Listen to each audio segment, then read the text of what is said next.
como dos, tres montoneras, distintos movimientos, Che Guevara, maoísta, era una diversidad pero fundamentalmente nuestro pabellón era del PRT. Yo socialista, del Partido Socialista, por lo tanto otra forma de concebir la cárcel. Entonces era un poco anárquica en la organización. Pero es decir, yo lo que hice fue rescatar todo aquello que nos sacara de la cárcel, que las actividades más hedonísticas, el teatro, por ejemplo, cuando el teatro era siempre que el releo, que el proletariado, que yo no más. Entonces, Corín Tellado, dije yo. Empezamos con Corín Tellado. Y con la Silvia Zavala, ella era la chica pobre que iba al extranjero y llegaba con un libro escrito por ella bajo el brazo. Yo era el dueño del castillo, el viudo. Bueno, y además, es decir, eso era los domingos. Y le decíamos a los compañeros, las que quieren ir al teatro, se visten para ir al teatro. Entonces ahí, qué sé yo, la sábana, todo servía para recurrir de la mejor manera al teatro. Y lo otro fue, mi amiga, la radio del 42. Está escrito en el primer libro. Ahí tengo dos relatos que cuento corto, casi 365 días, y la radio del 42. Y la radio nace a raíz de mi amiga Elizabeth, que estaba en el camarote de abajo, yo en el camarote de arriba, estaba un poquito desanimada, qué sé yo, le dije, ¿quieres escuchar radio? Me dijo, ¿radio? Sí, te voy a hacer una radio. Y así nace la radio del 42, que la escuchaban hasta las celadoras. Tenía el rincón romántico de la noche, noticias, etcétera, todo escuchaban la radio. Y después teníamos la banda brava del 42, que con todo lo que pilláramos hacíamos ruido. Después los mensajes a los compañeros que estaban en los celulares, hablábamos con las manos, cuando nos despedíamos sacábamos sábanas, etcétera. Y muy interesante las formas de comunicación que uno crea en las cárceles. Primero en los tubos donde estábamos incomunicadas, igual lográbamos comunicarnos, y después de un piso al otro, limpiábamos los guates, había un guate que no se ocupaba porque se transmitía para abajo, etc. Entonces, entonces, es decir, esa era la forma en que vivimos en la cárcel y generamos una solidaridad enorme, porque, por ejemplo, si llegaba un cachito de yogur, ese se repartía entre las 25. El mate, todo lo que pudiéramos compartir, se compartía. Entonces, esa solidaridad, es decir, se construye en la diversidad, en la diferencia y en el amor y el respeto por cada historia nuestra. No sé si eso era la pregunta. Sí.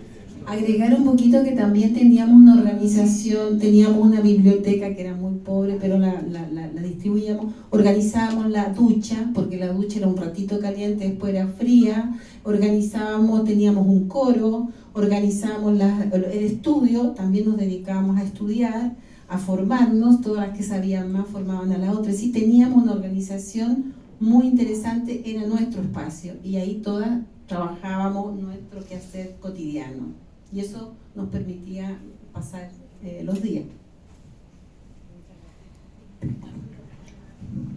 Sí. Continuando con la pregunta que hizo la compañera, esas actividades que ellas vienen de escribir era una forma de resistir. Nosotras nos levantábamos a las 7 de la mañana. Teníamos una compañera, eso es en la cárcel de Villa Devoto, ¿no? Porque eso no pasaba en las cárceles del interior, que eran ya centros clandestinos de detención. Pero en Devoto nos dimos el lujo de levantarnos a la mañana,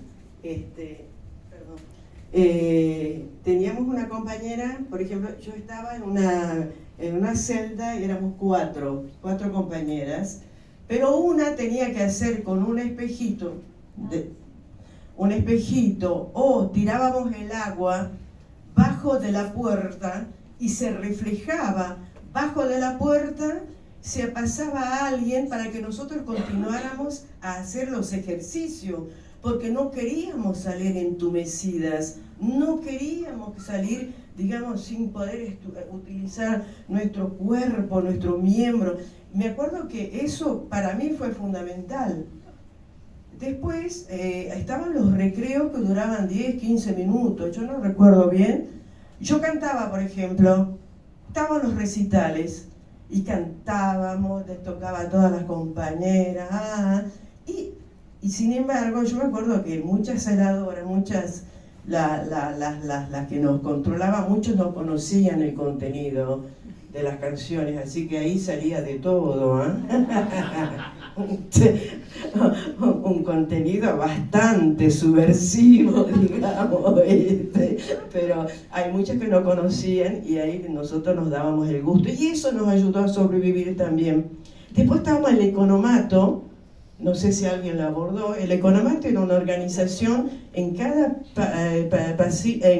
piso, en cada planta había esta organización donde, como dijo la compañera, se repartía todo. Por ejemplo, a mí nunca me visitó mi familia, pero había compañeras que venían los padres, depositaban el dinero y ese dinero caía en un pozo donde se socializaba. Y eso nos servía para comprar queso, el cigarrillo, yerba, la leche, y eso habían responsables, porque estaba súper estructurado.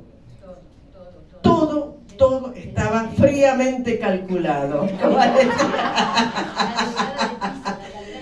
Teníamos cada piso y cada representante política de la organización política tenía un delegado, una delegada, que iba a hablar, por ejemplo, con el director de la cárcel, los milicos cuando venían, etcétera, etcétera. Y a ella, desgraciadamente, la exponíamos, porque ella hablaba en nombre de nosotras, o sea, de todas. Y ahí los milicos, bueno, no querían escuchar esa palabra, nosotras. Hablen individualmente. Cuando nos venían a hacer de nuevo los interrogatorios, por ejemplo, nos preguntaban, ¿toman mate? Sí, tomo mate. Y eso servía para evaluar si nosotros seguíamos compartiendo. Hay otro detalle que era la búsqueda del arrepentimiento, porque cuando iban los militares, iban justamente a que nosotros le firmáramos el arrepentimiento. Lo que nos ofrecían era poder estar en pisos que tuviéramos más beneficios, más visitas, porque estábamos divididas por las más peligrosas, un poco menos, otro poco menos, y las menos de nada. Entonces, claro, como de acuerdo que ellos valoraban lo que era la peligrosidad, las más peligrosas tenían menos visita, menos beneficio, y después cada vez iban más abajo y tenías más beneficio. Entonces, ¿cuál era la propuesta? Teníamos que firmar: no fui ni seré subversiva. Entonces, confirmando eso, ya ellos te garantizaban que pasabas a más beneficios. Claro, como nunca uno se asumió como subversiva, porque yo nunca fui subversiva, ¿cómo le voy a afirmar que fui subversiva? Y eso fue la gran mayoría de las compañías.